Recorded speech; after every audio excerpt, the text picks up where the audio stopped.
ਅੱਜ ਅਸੀਂ ਕਹਾਣੀ ਪੜਾਂਗੇ ਮਾਂ, ਜੋ ਕਿ ਕੁਲਵੰਤ ਸਿੰਘ ਵਿਰਕ ਜੀ ਦੀ ਲਿਖੀ ਹੋਈ ਹੈ। ਅਸੀਂ ਕੁਲਵੰਤ ਸਿੰਘ ਵਿਰਕ ਜੀ ਦੀਆਂ ਸ੍ਰੇਸ਼ਟ ਕਹਾਣੀਆਂ ਦੀ ਲੜੀ ਸ਼ੁਰੂ ਕੀਤੀ ਹੋਈ ਹੈ। ਉਸ ਦੇ ਲੜੀ ਦੇ ਵਿੱਚ ਅਸੀਂ ਅੱਜ ਤੀਸਰੀ ਕਹਾਣੀ ਕਰ ਰਹੇ ਹਾਂ। ਇਸ ਤੋਂ ਪਹਿਲਾਂ ਅਸੀਂ ਕੁੜੀ ਦਾ ਦਾਜ ਤੇ ਸ਼ੇਰਨੀਆਂ ਵਰਗੀਆਂ ਕਹਾਣੀਆਂ ਜਿਹੜੀਆਂ ਪੜ੍ਹ ਚੁੱਕੇ ਹਾਂ, ਤੇ ਅੱਜ ਆਪਾਂ ਤੀਸਰੀ ਕਹਾਣੀ ਮਾਂ ਪੜ੍ਹਨੀ ਹੈ। ਬਹੁਤ ਸੋਹਣੀ ਕਹਾਣੀ ਹੈ, ਧਿਆਨ ਦੇ ਨਾਲ ਸੁਣਨਾ। ਜਦੋਂ ਵੀ ਤੁਹਾਡਾ ਫ੍ਰੀ ਸਮਾਂ ਹੁੰਦਾ ਉਸ ਵਕਤ ਤੁਸੀਂ ਲਗਾ ਕੇ ਕਹਾਣੀ ਨੂੰ ਸੁਣ ਲੈਣਾ, ਠੀਕ ਹੈ ਜੀ। ਤਾਂ ਪਾਤਰ ਯਾਦ ਕਰ ਲੈਣਾ, ਨਾਲ ਦੇਖ ਲੈਣਾ, ਠੀਕ ਹੈ। ਤੇ ਕਿਤੇ ਨਾ ਕਿਤੇ ਕੰਮ ਆ ਜਾਂਦੇ ਪੰਜਾਬੀ ਦੇ ਪੇਪਰਾਂ ਦੇ ਵਿੱਚ। ਪੜ੍ਹਦੇ ਹਾਂ ਵੀ ਕਹਾਣੀ ਮਾਂ। ਸ਼ੰਕਰ ਦਾ ਵਿਆਹ ਹੋਇਆ ਤੇ ਅਜੇ ਮਸਾਂ 6 ਮਹੀਨੇ ਹੀ ਹੋਏ ਸਨ, ਪਰ ਉਸ ਜੋੜੀ ਦਾ ਆਪਸ ਵਿੱਚ ਪਿਆਰ ਇੱਕ ਕਹਾਣੀ ਬਣ ਟੁਰਿਆ ਸੀ ਕਿ ਜੇ ਉਸਨੂੰ ਆਪਣੀ ਪਤਨੀ ਬਣਾ ਲਈ ਦੁਨੀਆ ਦੇ ਸਾਰੇ ਦੇਸ਼ਾਂ ਵਿੱਚੋਂ ਆਪਣੀ ਪਸੰਦ ਦੀ ਆਗਿਆ ਹੋਵੇ ਤਾਂ ਵੀ ਉਹ ਆਪਣੀ ਹੋਣ ਵਾਲੀ ਘਰਵਾਲੀ ਨੂੰ ਹੀ ਚੁਣੇਗਾ। ਨਾਲ ਨਾਲ ਉਸਨੂੰ ਇਹ ਵੀ ਵਿਸ਼ਵਾਸ ਸੀ ਕਿ ਉਸਦੀ ਪਤਨੀ ਵੀ ਠੀਕ ਉਸੇ ਤਰ੍ਹਾਂ ਹੀ ਕਰੇਗੀ। ਆਪਣੀ ਪਤਨੀ ਦੇ ਦਿਲ ਵਿੱਚ ਇੰਨਾ ਪਿਆਰ ਉਤਪੰਨ ਕਰ ਸਕਣ ਤੇ ਉਸਨੂੰ ਆਪ ਬੜੀ ਹੈਰਾਨੀ ਸੀ। 24 ਘੰਟਿਆਂ ਵਿੱਚੋਂ ਜਿਹੜੇ 6-7 ਘੰਟੇ ਉਸਨੂੰ ਆਪਣੇ ਕਾਰ ਵਿਹਾਰ ਲਈ ਘਰੋਂ ਬਾਹਰ ਰਹਿਣਾ ਪੈਂਦਾ, ਉਹਨਾਂ ਵਿੱਚ ਵੀ ਉਹ ਉਧਰ ਜਾਂਦੀ ਤੇ ਫਿਰ ਘਰ ਆਏ ਨੂੰ ਘੁੱਟ-ਘੁੱਟ ਕੇ ਮਿਲਦੀ। ਉਸਦੇ ਹਲਕਾ ਜਿਹਾ ਗੁੱਸੇ ਜਾਂ ਰੁੱਖੇ ਹੋਣ ਨਾਲ ਉਹ ਅਤੀ ਦੁਖੀ ਹੁੰਦੀ। ਉਸਦੀਆਂ ਛੋਹਾਂ ਤੋਂ ਬਿਨਾਂ ਉਸਦਾ ਅੰਗ ਖੁੱਸਦਾ ਰਹਿੰਦਾ। ਕੋਈ 5 ਮਹੀਨੇ ਹੋਏ ਜਦੋਂ ਇੱਕ ਸਵੇਰ ਚਾਰ ਨਾਲ ਉਛਲਦੀ ਉਸਦੀ ਪਤਨੀ ਨੇ ਕਿਹਾ, ਜੀ ਇੱਕ ਗੱਲ ਹੈ। ਕੀ ਗੱਲ ਹੈ? ਸ਼ੰਕਰ ਨੇ ਪੁੱਛਿਆ ਸੀ। ਫਿਰ ਉਹ ਗੱਲ ਕਰਨੋਂ ਰੁਕ ਗਈ ਤੇ ਕੁਝ ਚਿਰ ਪਿੱਛੋਂ ਉਸਨੇ ਕੇਵਲ ਇੰਨਾ ਹੀ ਕਿਹਾ, ਜੀ ਮੈਨੂੰ ਲਫ਼ਜ਼ ਨਹੀਂ ਲੱਭਦੇ। ਤੇ ਫਿਰ ਉਸਨੇ ਚੁੰਨੀ ਨਾਲ ਆਪਣਾ ਮੂੰਹ ਕੱਜ ਲਿਆ ਸੀ। ਇੰਨੇ ਤੋਂ ਹੀ ਸ਼ੰਕਰ ਭਾਵ ਸਮਝ ਗਿਆ ਸੀ। ਇਸ ਤੋਂ ਪਿੱਛੋਂ ਉਹ ਹਰ ਵੇਲੇ ਆਲਸੀ ਜਿਹੀ ਮੰਜੇ ਤੇ ਪਈ ਰਹਿੰਦੀ। ਬਣਨਾ ਸਵਰਨਾ ਉਸਨੂੰ ਭੁੱਲ ਗਿਆ ਸੀ। ਜੇ ਉਹ ਰੋਟੀ ਖਾਂਦੀ ਤਾਂ ਉਲਟੀ ਕਰ ਦਿੰਦੀ ਤੇ ਕਦੀ ਨਿੰਬੂ ਮੰਗਵਾ ਕੇ ਸਵਾਦ ਨਾਲ ਖਾਂਦੀ। 1 ਮਹੀਨਾ ਉਹ ਇਸੇ ਤਰ੍ਹਾਂ ਕਰਦੀ ਰਹੀ ਤੇ ਫਿਰ ਹੌਲੀ ਹੌਲੀ ਠੀਕ ਹੋ ਗਈ।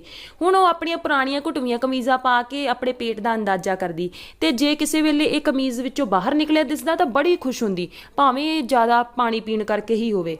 ਉਸਦੀ ਬਿਰਤੀ ਹਰ ਵੇਲੇ ਆਪਣੇ ਆਉਣ ਵਾਲੇ ਬੱਚੇ ਤੇ ਲੱਗੀ ਰਹਿੰਦੀ। ਜਦੋਂ ਆਪਣੀਆਂ ਸਹੇਲੀਆਂ ਨਾਲ ਘੰਟਿਆਂ ਬੱਧੀ ਉਸੇ ਦੀਆਂ ਗੱਲਾਂ ਕਰਦੀ ਰਹਿੰਦੀ ਤਾਂ ਉਹ ਉਸਦੇ ਪਾਗਲਪਨ ਤੇ ਹੱਸਦੀਆਂ। ਹੁਣ ਉਸਨੂੰ ਦਿਨ ਦਾ ਪਤਾ ਨਹੀਂ ਸੀ, ਰਾਤ ਦਾ ਪਤਾ ਨਹੀਂ ਸੀ, ਖਾਣ ਪੀਣ ਦਾ ਕੁਝ ਖਿਆਲ ਨਹੀਂ ਸੀ। ਆਪਣੇ ਪੇਕਿਆਂ ਤੇ ਕਾਲਜ ਦੀਆਂ ਸਹੇਲੀਆਂ ਨੂੰ ਖੱਤ ਪਾਉਣ ਦਾ ਵੀ ਚੇਤਾ ਨਹੀਂ ਸੀ। ਰੱਬ ਵੀ ਅਸਲੋਂ ਭੁੱਲਿਆ ਹੋਇਆ ਸੀ। ਉਸਨੂੰ ਕੇਵਲ ਆਪਣੇ ਆਉਣ ਵਾਲੇ ਬੱਚੇ ਦਾ ਖਿਆਲ ਸੀ ਤੇ ਇਸ ਖਿਆਲ ਵਿੱਚ ਉਹ ਦਿਨ ਰਾਤ ਤਾਰੀਆਂ ਲਾਉਂਦੀ ਰਹਿੰਦੀ। ਉਸਦੀਆਂ ਵਧੇਰੇ ਗੱਲਾਂ ਹੋਣ ਵਾਲੇ ਬੱਚੇ ਬਾਰੇ ਹੀ ਹੁੰਦੀਆਂ। ਦੇਖੋ ਜੀ, ਮੈਨੂੰ ਕੋਈ ਬਿਮਾਰੀ ਹੋ ਗਈ ਹੈ। ਉਹ ਆਪਣੇ ਪੇਟ ਵੱਲ ਇਸ਼ਾਰਾ ਕਰਕੇ ਹੱਸਦੀ ਆਖਦੀ, ਇਹ ਕਿੰਨਾ ਵੱਧ ਗਿਆ, ਤੁਸੀਂ ਕੋਈ ਮੇਰਾ ਇਲਾਜ ਕਿਉਂ ਨਹੀਂ ਕਰਦੇ? ਇੱਧਰ ਵੇਖੋ ਭਲਾ ਮੈਂ ਇਸ ਤਰ੍ਹਾਂ ਦੀ ਤੁਹਾਡੇ ਘਰ ਆਈ ਸਾਂ। ਤੇ ਸ਼ੰਕਰ ਹੱਸ ਪੈਂਦਾ। ਇੱਕ ਦਿਨ ਅੱਖਾਂ ਤੇ ਹੱਥ ਲਾ ਕੇ ਉਸਨੇ ਕਿਹਾ, ਜੀ ਜਰਾ ਧਿਆਨ ਨਾਲ ਵੇਖੋ ਮੇਰੀਆਂ ਅੱਖਾਂ ਦਾ ਹੇਠਲਾ ਥਾਂ ਕਾਲਾ ਹੋ ਗਿਆ ਹੈ। ਕੱਲ ਮੱਦੀ ਦੀ ਭੂਆ ਮਿਲੀ ਸੀ, ਉਹ ਬੜੀ ਸਿਆਣੀ ਹੈ, ਕਹਿੰਦੀ ਸੀ ਤੇਰੀਆਂ ਅੱਖਾਂ ਹੇਠ ਕਾਲੇ ਘੇਰੇ ਪੈ ਗਏ ਨੇ, ਤੈਨੂੰ ਜ਼ਰੂਰ ਕੁਝ ਹੋਣ ਵਾਲਾ ਹੈ। ਸੱਚੀ ਉਸਨੇ ਅੱਖਾਂ ਤੋਂ ਹੀ ਬੁੱਝ ਲਿਆ ਸੀ। ਉਸੇ ਤਰ੍ਹਾਂ ਤੇ ਮੈਂ ਸਾੜੀ ਪਾਈ ਹੋਈ ਸੀ, ਕੁਝ ਪਤਾ ਨਹੀਂ ਸੀ ਲੱਗਦਾ। ਇੱਕ ਦਿਨ ਇੱਕ ਸਾਬਣ ਵੇਚਣ ਵਾਲਾ ਉਹਨਾਂ ਦੇ ਘਰ ਕੋਲੋਂ ਸਾਬਣ ਵੇਚਦਾ ਲੰਘਿਆ। ਸਾਬਣ ਲੈ ਲਓ, ਦੇਸੀ ਸਾਬਣ, ਉਸ ਹੋਕਾ ਦਿੱਤਾ। ਸਿਰ ਮਾਰੀਏ ਦੇਸੀ ਸਾਬਣ ਨੂੰ ਹੁਣੇ ਹੀ, ਉਸਨੇ ਹੱਸਦੇ ਹੋਏ ਕਿਹਾ। ਜਦੋਂ ਸਾਡੇ ਘਰ ਪੋਤੜੇ ਧੋਣ ਲਈ ਹੋਣਗੇ ਉਦੋਂ ਲਿਆਵੀਂ, ਫਿਰ ਲਾਂਗੇ ਤੇਥੋਂ ਦੇਸੀ ਸਾਬਣ।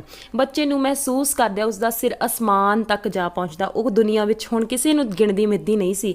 ਇੱਕ ਦਿਨ ਉਸਨੇ ਸ਼ੰਕਰ ਨੂੰ ਆਪਣੇ ਪੇਕਿਆਂ ਦੇ ਕਿਸੇ ਮੁੰਡੇ ਦੀ ਗੱਲ ਸੁਣਾਈ। ਇਹ ਮੁੰਡਾ ਉਸਦੇ ਕੁਆਰੇ ਹੁੰਦਿਆਂ ਸਾਈਕਲ ਤੇ ਉਸਦਾ ਪਿੱਛਾ ਕਰਦਾ ਹੁੰਦਾ ਸੀ। ਇੱਕ ਵਾਰ ਉਹ ਮੈਨੂੰ ਸੜਕ ਤੇ ਮਿਲਿਆ। ਉਸ ਬੜੇ ਫਖਰ ਨਾਲ ਕਿਹਾ, ਬੀਜੀ ਵੀ ਮੇਰੇ ਨਾਲ ਸਨ। ਮੈਂ ਐਵੇਂ ਉਸਨੂੰ ਵਿਖਾਉਣ ਦੀ ਮਾਰੀ ਢਿੱਡ ਗਾਂ ਕਰਕੇ ਔਖੀ ਹੋ ਕੇ ਟੁਰਨ ਲੱਗ ਪਈ। ਉਹ ਇਸੇ ਤਰ੍ਹਾਂ ਬੋਲ ਰਹੀ ਸੀ ਜਿਵੇਂ ਉਸਨੇ ਆਪਣੇ ਮੋਢਿਆਂ ਤੇ ਫੌਜੀ ਅਫਸਰ ਹੋਣ ਦੀਆਂ ਨਿਸ਼ਾਨੀਆਂ ਕਿਸੇ ਸ਼ਰੀਕ ਨੂੰ ਵਿਖਾਈਆਂ ਹੋਣ। ਇੱਕ ਦਿਨ ਸ਼ੰਕਰ ਨੇ ਪਿਆਰ ਨਾਲ ਉਸਦਾ ਗਲਾ ਘੁੱਟਿਆ। ਤੈਨੂੰ ਮਾਰ ਦਿਆਂ? ਉਸ ਗਲ ਘੁੱਟਦੇ ਹੋਏ ਪੁੱਛਿਆ। ਮੈਂ ਨਹੀਂ ਮਾਰ ਸਕਦੀ, ਉਸ ਇੱਕ ਜੇਤੂ ਸੁਰ ਵਿੱਚ ਜਵਾਬ ਦਿੱਤਾ। ਹੁਣ ਮੈਂ ਪਿੱਛੇ ਆਪਣੀ ਨਿਸ਼ਾਨੀ ਛੱਡ ਕੇ ਹੀ ਮਰਾਂਗੀ। ਕਈ ਵਾਰ ਜਦ ਉਹ ਕੱਲੀ ਆਪਣੇ ਬੱਚੇ ਦੇ ਸੁਪਨੇ ਲੈਂਦੀ ਥੱਕ ਜਾਂਦੀ ਤਾਂ ਸ਼ੰਕਰ ਨੂੰ ਵੀ ਆਪਣੇ ਨਾਲ ਰਲਾ ਲੈਂਦੀ। ਜੇ ਤੁਸੀਂ ਮੇਰੇ ਬੱਚੇ ਨੂੰ ਪਿਆਰ ਕਰਿਆ ਕਰੋਗੇ? ਆਹੋ ਕਰਾਂਗਾ, ਬੜਾ। ਜੇ ਤੁਸੀਂ ਨਹੀਂ ਕਰਨਾ, ਉਸ ਸ਼ਿਕਾਇਤ ਵਜੋਂ ਕਿਹਾ। ਪਰ ਇੱਕ ਹੋਰ ਖਿਆਲ ਔੜਨ ਤੇ ਉਸ ਗੱਲ ਦਾ ਰੰਗ ਪਰਤਾ ਕੇ ਕਿਹਾ, ਪਰ ਥੋੜਾ ਬਹੁਤਾ ਤੇ ਤੁਹਾਨੂੰ ਕਰਨਾ ਹੀ ਪਊ। ਫਿਰ ਅਸੀਂ 2 ਹੋਵਾਂਗੇ, ਤੁਸੀਂ ਸਾਨੂੰ ਆਪਣੇ ਮਨੋਂ ਨਹੀਂ ਕੱਢ ਸਕੋਗੇ। ਜੇ ਇੱਕ ਨੂੰ ਕੱਢੋਗੇ ਤਾਂ ਦੂਸਰਾ ਅੱਖਾਂ ਸਾਹਮਣੇ ਆ ਜਾਊ। ਇੱਕ ਦਿਨ ਸ਼ੰਕਰ ਸਵੇਰੇ ਉੱਠ ਕੇ ਮੰਜੀ ਤੇ ਬੈਠਾ ਸੀ। ਉਸਦੀ ਪਤਨੀ ਹਾਲੇ ਲੇਟੀ ਹੋਈ ਸੀ। ਲੇਟੀ ਉਹ ਹੱਥ ਨਾਲ ਆਪਣੇ ਪੇਟ ਨੂੰ ਟੋਹ ਰਹੀ ਸੀ। ਇੱਕ ਥਾਂ ਉਸਨੂੰ ਆਪਣੀਆਂ ਉਂਗਲਾਂ ਰੱਖ ਕੇ ਸ਼ੰਕਰ ਨੂੰ ਆਵਾਜ਼ ਦਿੱਤੀ, ਦੇਖੋ ਜੀ, ਤੁਹਾਨੂੰ ਇੱਕ ਮਦਾਰੀ ਦਾ ਤਮਾਸ਼ਾ ਵਿਖਾਵਾਂ। ਹੁਣ ਬੇਬੀ ਇੱਥੇ ਹੈ, ਇੱਕ ਪਲ ਵਿੱਚ ਹੋਰ ਕਿੱਥੇ ਚਲਾ ਜਾਵੇਗਾ। ਫਿਰ ਇੱਕ ਦਿਨ ਉਸ ਕੁਝ ਸੋਚ ਕੇ ਕਿਹਾ, ਜੀ ਜਰਾ ਇੱਥੇ ਆਓ ਨਾ। ਕੀ ਗੱਲ ਹੈ? ਸ਼ੰਕਰ ਨੇ ਪੁੱਛਿਆ। ਮੇਰੇ ਪੇਟ ਨਾਲ ਕੰਨ ਲਾ ਕੇ ਸੁਣੋ, ਤੁਹਾਨੂੰ ਭਲਾ ਬੇਬੀ ਦੇ ਸਾਹ ਲੈਣ ਦੀ ਆਵਾਜ਼ ਆਉਂਦੀ ਹੈ? ਸ਼ੰਕਰ ਨੇ ਪੇਟ ਨਾਲ ਕੰਨ ਲਾ ਕੇ ਸੁਣਨ ਦੀ ਕੋਸ਼ਿਸ਼ ਕੀਤੀ, ਪਰ ਉਸਨੂੰ ਸੁਣਾਈ ਕੁਝ ਨਹੀਂ ਦਿੱਤਾ। ਮੈਨੂੰ ਤਾਂ ਕੁਝ ਨਹੀਂ ਸੁਣੀਂਦਾ, ਉਹ ਸ਼ਰਮਿੰਦਾ ਜਿਹਾ ਹੋ ਕੇ ਕਿਹਾ। ਅਜੇ ਖੌਰੇ ਸਾਹ ਨਾ ਲੈਣ ਲੱਗਾ ਹੋਵੇ। ਉਸਦੀ ਪਤਨੀ ਨੇ ਆਪਣੇ ਆਪ ਨੂੰ ਹੌਸਲਾ ਦਿੱਤਾ। ਉਸਨੂੰ ਅਫਸੋਸ ਸੀ ਕਿ ਉਸਦੇ ਆਪਣੇ ਕੰਨ ਉਸਦੇ ਪੇਟ ਤੱਕ ਨਹੀਂ ਪਹੁੰਚ ਸਕਦੇ, ਨਹੀਂ ਤੇ ਉਹ ਆਪ ਹੀ ਆਪਣੇ ਬੱਚੇ ਦੀ ਧੜਕਣ ਸੁਣ ਲੈਂਦੀ। ਫਿਰ ਉਸਦਾ ਖਿਆਲ ਕੁਝ ਮਹੀਨੇ ਅੱਗੇ ਦੌੜ ਗਿਆ। ਜੀ ਇਹ ਬੜਾ ਔਖਾ ਕੰਮ ਹੈ। ਉਹ ਬੱਚਾ ਜੰਮਣ ਦਾ ਖਿਆਲ ਕਰਕੇ ਬੋਲੀ, ਮੈਨੂੰ ਪੀੜਾ ਹੋਣਗੀਆਂ, ਫਿਰ ਮੈਂ ਚੀਕਾਂ ਮਾਰਾਂਗੀ। ਬੱਚੇ ਦੀ ਪ੍ਰਾਪਤੀ ਲਈ ਪੀੜਾ ਦੇ ਖਿਆਲ ਤੇ ਵੀ ਉਹ ਹੱਸ ਛੱਡਿਆ। ਉਸਦੀ ਕਲਪਨਾ ਦੀ ਇਸ ਉਡਾਰੀ ਤੇ ਸ਼ੰਕਰ ਨੂੰ ਵੀ ਹਾਸਾ ਆ ਗਿਆ ਤੇ ਹੱਸਦੇ ਹੱਸਦੇ ਉਸਦੇ ਨੰਗੇ ਪੇਟ ਤੇ ਇੱਕ ਪਟੌਕੀ ਮਾਰੀ। ਜੀ ਨਾ ਜੀ, ਮੇਰੇ ਬੇਬੀ ਨੂੰ ਕਿਉਂ ਮਾਰਦੇ ਹੋ? ਮੇਰਾ ਬੇਬੀ ਬੜਾ ਲਾਡਲਾ ਹੈ, ਬੜਾ ਹੀ ਪਿਆਰਾ। ਮੈਂ ਵੀ ਪਿਆਰਾ ਹਾਂ ਨਾ?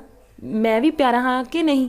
ਸ਼ੰਕਰ ਨੂੰ ਇਸ ਤਰ੍ਹਾਂ ਲੱਗਾ ਜਿਵੇਂ ਬੱਚੇ ਨੇ ਪੇਟ ਵਿੱਚ ਪਏ ਹੀ ਸਾਰਾ ਮੈਦਾਨ ਮਾਰ ਲਿਆ ਹੋਵੇ। ਤੁਸੀਂ ਤੁਸੀਂ ਤੁਸੀਂ ਬੜੇ ਹੀ ਪਿਆਰੇ ਹੋ, ਤੁਸੀਂ ਬੜੇ ਹੀ ਚੰਗੇ ਹੋ। ਉਸ ਦੀ ਪਤਨੀ ਨੇ ਢਿੱਡ ਤੇ ਹੱਥ ਫੇਰ ਕੇ ਕਿਹਾ, ਤੁਸੀਂ ਮੈਨੂੰ ਇਹ ਦਿੱਤਾ ਹੈ। ਠੀਕ ਹੈ ਜੀ, ਇਹ ਕਹਾਣੀ ਹੈ ਮਾਂ। ਤਾਂ ਇਸ ਵਿੱਚ ਠੀਕ ਹੈ, ਤੁਸੀਂ ਪੜ੍ਹ ਹੀ ਲਿਆ ਹੈ ਸਾਰਾ। ਤਾਂ ਪਾਤਰ ਸ਼ੰਕਰ ਤੇ ਸ਼ੰਕਰ ਦੀ ਪਤਨੀ ਹਨ, ਨੋਟ ਕਰ ਲੈਣਾ। ਤੇ ਕਹਾਣੀ ਆਪਾਂ ਅੱਜ ਮਾਂ ਪੜ੍ਹ ਲਈ ਹੈ। ਤਾਂ ਫਿਰ ਕੱਲ ਮਿਲਦੇ ਹਾਂ, ਵੀ ਫਿਰ ਕਿਸੇ ਵੀਡੀਓ 'ਚ ਮਿਲਾਂਗੇ ਨਵੀਂ ਕਹਾਣੀ ਦੇ ਨਾਲ। ਧੰਨਵਾਦ ਜੀ, ਰੱਬ ਰਾਖਾ।